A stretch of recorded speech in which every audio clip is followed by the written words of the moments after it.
and say we unbreakable. That's we unbreakable. So Satan, we should back off. Où je me trouve juste devant le stand de le chantier, vous voyez un robinet d'eau, vous voyez les panneaux solaires, vous voyez des lots qui coulent. Comment ça fonctionne, je ne sais pas. On appelle ça une pompe solaire. À quoi sert une pompe solaire? Comment ça fonctionne? Je n'en sais rien. Je ne suis là que pour vous éclairer. Nous allons inviter les spécialistes qui vont nous expliquer le mécanisme de fonctionnement.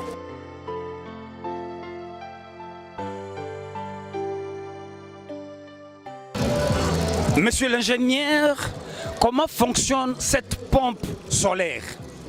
Bon, la pompe elle est solaire. Il fonctionne via une tension de 12 volts. C'est une pompe qui est immergée. C'est une pompe qui est émergée, donc il a la capacité d'émerger de l'eau à hauteur de 20 mètres de profondeur et puis à les dissiper à une distance de 100 mètres.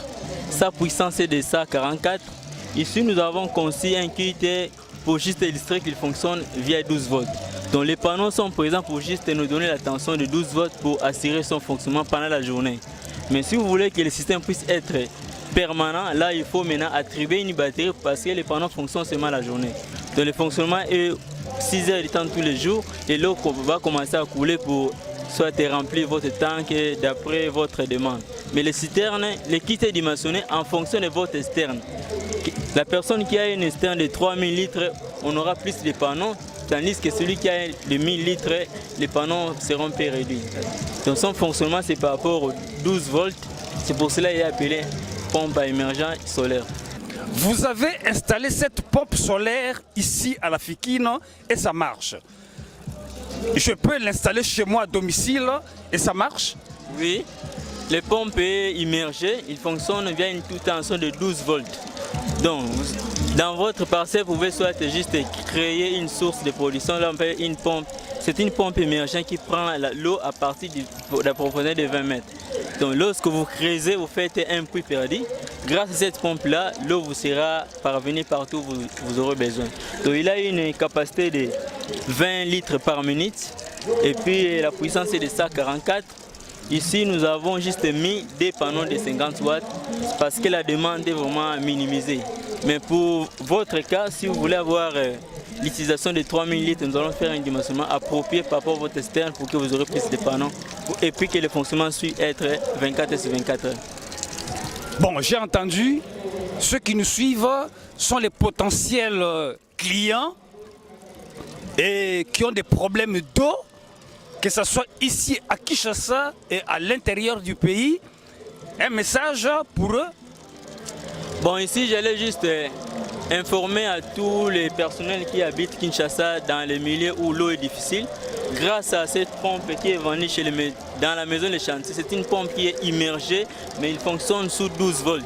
Donc juste un seul panneau de 100 watts, vous allez puiser de l'eau de 20 mètres de profondeur pour vous faire immerger l'eau de la puits jusqu'à votre externe par-ci par-là. Donc grâce à cette pompe-là, vous pouvez avoir de l'eau dès que vous avez une puits dans n'importe quel milieu ici à Kinshasa.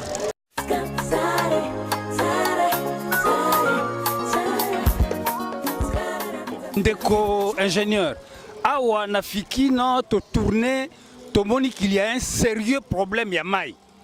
Ba kiosque nyoso yo ba exposé awa bazo bima côté à lemba pona ko kende ko somba mai ba ya ko lamba ko sala musala. Mais awa na les chantiers pana bino to kuti bo exposer pompe solaire moko bo installer ango ezo bimisa mai. Et ça fonctionne ndenge nini? Ok, premièrement, pompe na biso eza pompe à 12 volts. Eza pompe moko eza na puissance ya 144 watts. Eza pompe moko ekoki kokende jusqu'à profondeur ya 20 mètres. Otimo libulu na yo très bien au protégeant on na ba carreau, soit tu peux ba rosser yo n'importe quel système où ils en a 4 libulu au dindicier à profondeur ya 20 mètres ou soit au tank likolo au moment où mai o eza libulu et mati so a besoin mai on matana tank au reçoit la commande directement et puis à matisi mai ti na tank na yo. Ah na Fikino to sali juste exposition bassin au bomoni tozango sous forme ya puits, sous forme à puits, et puis wana eza na mai na kati nde bomoni to dinisi pompe na biso so to sali commande à partir ya bouton pour soi na ye à partir wana nde omona ne mai ebimi to sa pe na possibilité ya kokanga ye lokola robinet nyonso tout au changer objet oyo zotokela mai pona osala perte ya mai te et puis au gros objet msusu ozongisi ofungoli.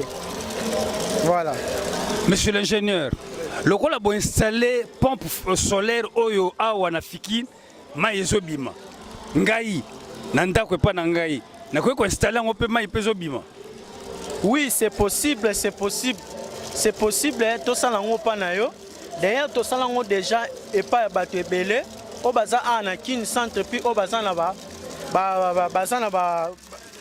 commune où il y a un peu la difficulté à maille tout ça là en même fois c'est possible tout ça là en donc eza likambali solo oroya to ça lui titre ya mille place aux alliés et puis to lukabato baza ki ba ko creuser ba soigner le bout non très bien biso to installer système na yo vraiment aux en difficulté même na mais un moment la saison sèche tant maille comme rarement pas si vraiment aux en difficulté aux en maille non permanent et puis au balancer la aux ala bien.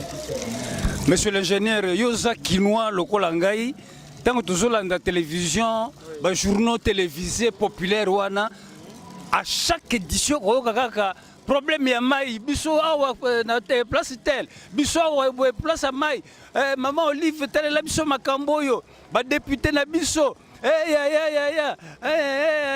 bon évidemment population na toyebi baza na difficulté mais na ba député o balingi ba ko salisa population na pona problème abelela ka mai tous les jours na ba cause na ba sponsor ba personne de bonne volonté ba kende ko salisa ba tuana na ba faubourg ya Kinshasa pe na intérieur du pays message ni ko pesa bango.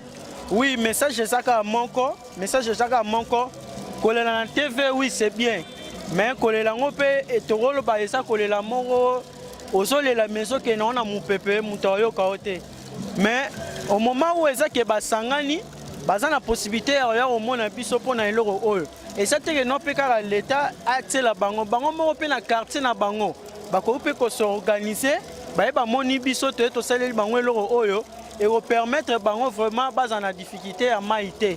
Bango moko ba yebi neni bako bana ko so entretien ya mai na bango neni bako ko bana ko conserver mai na bango kolela oui kolela mais les seules solutions ali pe bako ko se rassembler soit toro ba commune ou ba quartier moko eza un peu reculé bana na difficulté mai eza nango primo tuya penza ya makasi te bakoki kosangana bayeba komona biso na besika oyo tozalaka na ba adresse na biso tozali eza affiché na se wana bomona ba adresse na biso eza na ba numéro de téléphone place tozali boye to solo li bake basaleli binongo et puis botiki na bino kolela.